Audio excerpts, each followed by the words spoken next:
I want you to take a good look here behind me. These are two very familiar faces right here in the capital city, as News 19 has learned that a group of pastors are now taking shelter in Jerusalem, including them. They are two from right here in the capital city. That is Pastor Wes, along with his wife, Rachel. They are from First Baptist Church of Columbia. They are in Jerusalem right now. They said that they traveled with a small group of other pastors and their wives for Bible study. News 19's Shannon Taylor spoke with this couple on what they're seeing in the Middle East. I would say to the people of faith that are there, we do pray, and we pray that God's will be done, and we pray that God brings peace and he brings hope to people, and we know that's going to come through the person of Jesus Christ. And so I'm so thankful that I can preach that message every week, but every day, and even right now. What began as a peaceful trip to walk through biblical history was turned into a tense waiting game, with sirens sending Pastor Wes and his wife Rachel into bunkers. We're at breakfast, and while we're at breakfast, my wife's downstairs eating breakfast. I've already run up to the room to grab something, and the sirens sound for the first time. And so she runs to the bunker with the group from the restaurant, and I go from up here, and we end up in separate stairwells for a time.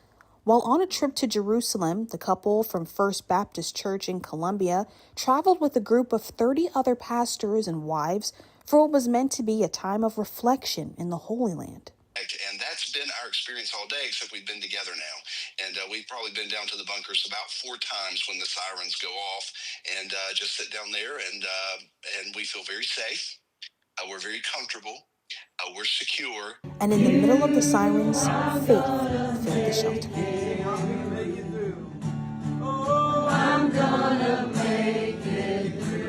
Whenever you're sitting there together and the sirens have sounded and we're just kind of waiting to hear what happens, and someone just starts singing, "When peace like a river attendeth my way, when sorrows like sea billows roll, and whatever my lot thou hast taught me to say, it is well with my soul." We prove our faith in moments of crisis, and we found him to be faithful, and so it has definitely given us confidence. It doesn't mean that we're not concerned.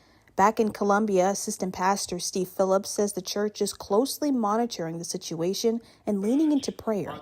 And for Pastor Wes, that message still remains: prayer.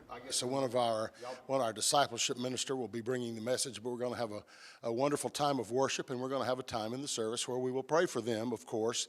And we've been praying for them. My wife and I have been praying for them morning and night and in between. And so we're just praying for the Lord to take care of them and to get them back safely. I think this is a good time for people of peace all over the world to be praying for peace in Jerusalem, and be praying for peace in the Middle East, and be praying for these oppressed people that they might find freedom in this situation. So that's what we're praying for. Shannon Taylor, News 19, WLTX. Now, Pastor West does tell us he is very hopeful that they may be able to find a safe way out as early as Monday, but they do say that plans do remain fluid depending on conditions on the ground. Church leaders here in Columbia are asking the community to pray for their safe return as well.